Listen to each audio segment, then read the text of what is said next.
Bonjour à toutes et à tous et bienvenue au stade de Capestan pour cette finale du championnat du Languedoc Honneur de première série opposant l'AOC SEC à l'Étoile Vinassanès que je vais vous présenter avec Michel. Bonjour Michel. Salut David. Donc deux équipes assez proches qui ont su rester maîtres sur leur terrain avec une victoire de Cruzy Saint-Échinian sur le score de 31-13 et Vinassan qui avait répondu chez eux avec une victoire 19-15.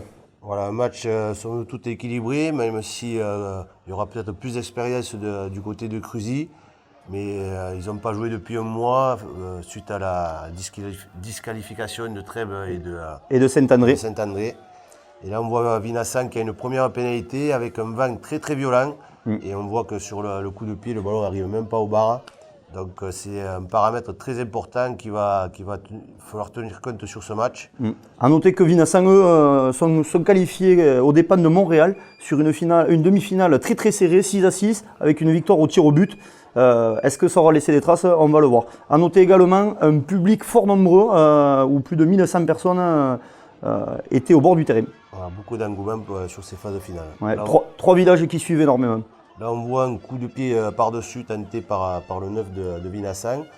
Et Alquier se met à la faute en faisant un écran et offre une pénalité bien placée. Pour Acacio. À la 3e minute, 3-0 pour Vinassan. Là, on voit sur une touche, c'est Nicolas Mourgue qui prend un ballon impeccable à deux mains. Je crois que c'est pas Nicolas Mourgue, mais il est tellement habitué à prendre tous les ballons qu'on a cru que c'était lui. Et avec l'appui du vent, là, le numéro 9, Albert, claque un drop impossible et remet les équipes à égalité 3-3. On reconnaît là toute l'expérience de Nicolas Albert, qui n'est pas à sa première finale. Par rapport aux conditions, au vent, les deux équipes ont décidé de jouer plutôt avec leurs avants justement et de pas trop écarter les ballons.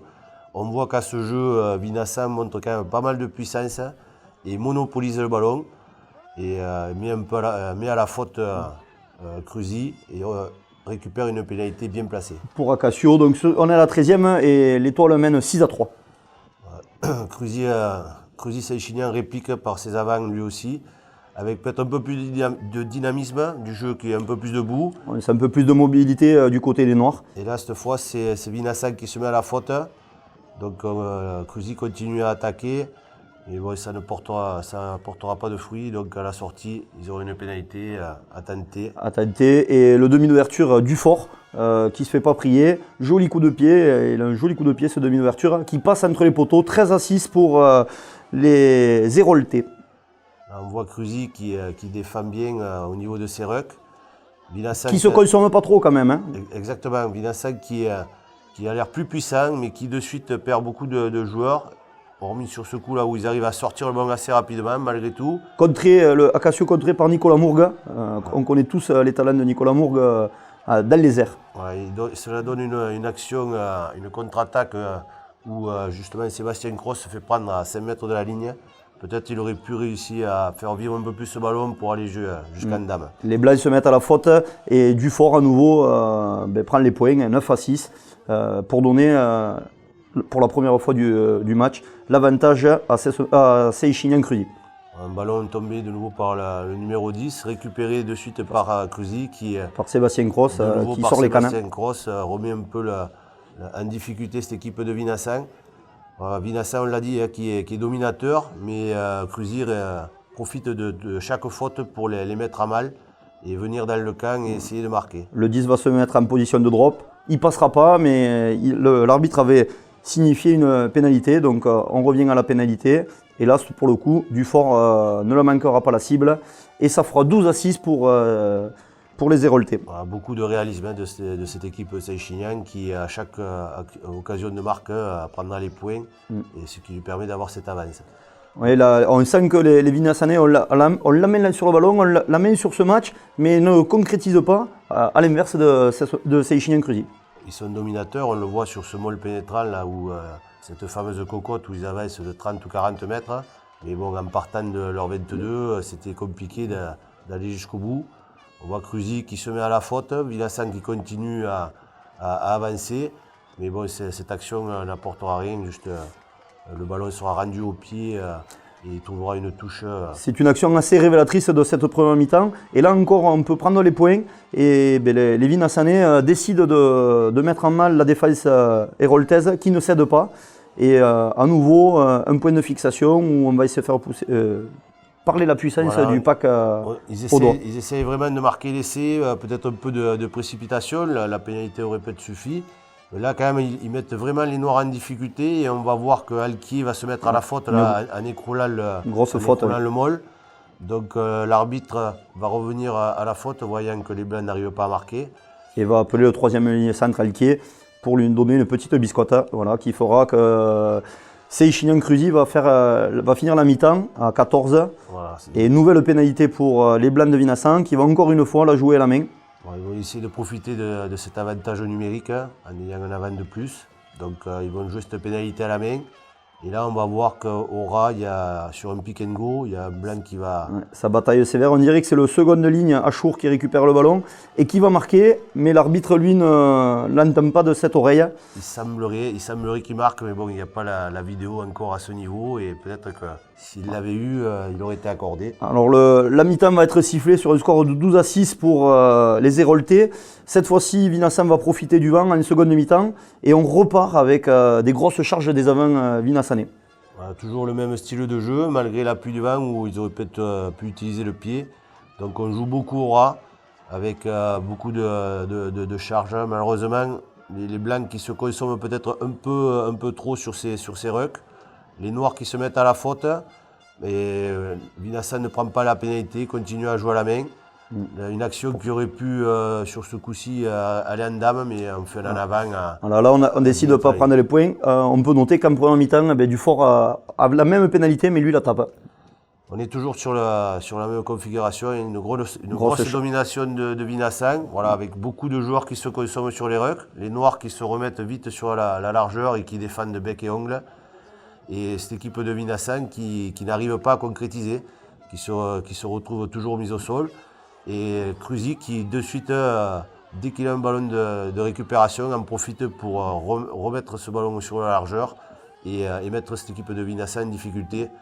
Et là on va voir après la fête du facteur. Ouais, Fredo Martin qui aurait pu revenir intérieur sur son ailier, mais bon. Et qui se télescope avec l'ailier adverse, ce qui va donner quelques petites occasions une petite explication de texte sur l'action. Ça va un petit peu se chiffonner, on va dire. Voilà, je ne sais pas si ça se dit, mais en tout cas, à noter que le match a été exemplaire jusqu'à là.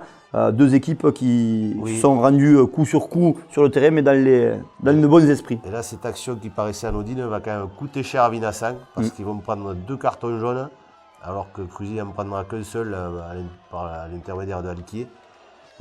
C'est le fameux Paul Gazin qui va prendre ce carton jaune pour avoir, soi-disant, relancé les hostilités. Voilà. Et bien là, pour le coup, Dufort, lui, prend les points et met son équipe... Dufort qui rajoute 3 points, qui met son équipe à 9 points à l'abri. Et en plus, Vinassan qui se retrouve durant les 10 dernières minutes à 13 contre 14. Donc, une grosse difficulté pour... Oui, puisque c'est la 70e. Donc, plus que 10 minutes à Vinassan pour faire son retard. Dufort a encore l'occasion d'aggraver le score et de faire passer son équipe à 18-6. Il ne la passera pas cette fois-ci. Et les 10 dernières minutes vont être en possession des Blancs, mais qui, à l'image de cette rencontre, n'arriveront pas à concrétiser. Vinassan qui va tenter le tout pour le tout, qui va jouer tous les ballons. Automatiquement, qui va faire quelques fautes de main parce que en fin de match, en infériorité numérique... Et puis là, on relance des 40 mètres, Michel, c'est compliqué après. Ouais, là, c'était vraiment le tout pour le tout. Donc là, on voit qu'ils font un en avant sur cette action. Ensuite, ils vont de nouveau faire sur une sortie de mêlée. C'est Cruzy qui va le récupérer ce ballon, qui va aller charger au ras. Ils vont se mettre à la faute. Et oui, le soutien n'arrive pas assez vite et donc les Vinassanais récupèrent le ballon et rejouent à la main puisqu'il n'y a plus que ça, mais il reste 60 mètres avant d'arriver à marquer. Exactement, donc on essaie d'accélérer le jeu, le 8 qui va au sol, toujours les Noirs hors jeu, on rejoue encore à la main. On essaie vraiment de jouer le tout pour le tout, mais bon, le match est quand même mal engagé. Donc on sent bien que Cruzy n'est pas prêt de lâcher quoi que ce soit et que le bouclier est déjà dans le bus de Seychinian et est prêt à rentrer au pays. Et voilà. À noter qu'on a toujours eu l'impression que Vincent était capable d'aller marquer cet essai, mais Seichinian n'a jamais lâché, a été très solide en défense, et on peut dire que l'apport de ces joueurs d'expérience a fait la différence, puisque chaque fois qu'il y a eu l'occasion de prendre les points, eh bien on les a pris. Et 15-6 où Vincent peut nourrir d'énormes regrets, parce qu'ils ont montré quand même des qualités certaines. Je pense que la morale, c'est dominer n'est pas gagner, effectivement, que Vincent a manqué de réalisme et qu'il doit avoir des regrets par rapport à cette finale. Et je pense qu'ils ont quand même du moyen de faire un bon parcours en championnat de France. On souhaite à ces deux équipes d'aller loin en championnat de France, peut-être qu'ils se retrouveront au bout.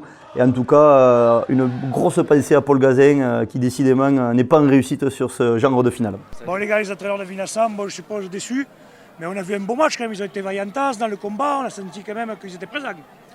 Oui, déçu parce que on vient trop tard dans le match. On a un manque de réalisme, un manque d'expérience aussi. On prend pas les points au pied quand il faut peut-être. Voilà, nous on demande des points au pied et personne ne se sent de la taper. Enfin bon, c'est je pense un manque d'expérience. Voilà. Après sur l'envie, j'ai rien à reprocher à mes mecs, ils sont filés. Peut-être un peu tard, ils ont peut-être un peu subi trop les 20 premières minutes, ce qui fait qu'on a eu du mal à se remettre dans le truc, mais bon. Je pense que maintenant on va se consacrer au championnat de France. On a une belle carte à jouer, je pense. Il faut rencontrer des équipes qui ne nous connaissent pas et ce sera plus facile. Allez, avec les entraîneurs de l'Entente, Greg Garcia et Sylvain Descours, finale dure, vous êtes allé la chercher? On est allé la chercher, on savait que Vincent avait une grosse équipe, on voyait pas mal de jeux. On a eu pas de la chance, parce que les joueurs ont mis ce qu'il fallait, ont bien mis en place le schéma de jeu qu'on voulait pour les contrer, quoi. Ils se sont envoyés en défense, ils ont empêché de jouer, empêché de nous prendre devant. Et après, bon. On a senti sur la fin du match la gestion, là, les gars qui avaient de l'expérience par rapport à Vincent qui manquait d'expérience par rapport à vous. On savait qu'on avait une paire de joueurs qui en fin de match, si on avait la chance d'être devant, pouvaient nous faire rester devant et gérer cette fin de match, quoi. Sylvain, maintenant la bringue est derrière le championnat de France. Derrière le championnat de France, en espérant faire un beau parcours, en gardant ces mêmes valeurs qu'on a mis aujourd'hui, dans l'agressivité, le combat. Voilà, maintenant que la fête commence, on va passer une bonne nuit. Dans tous les cas, félicitations, Série Rugby est fier de vous avoir suivi toute la journée et bonne continuation pour le championnat de France. Merci.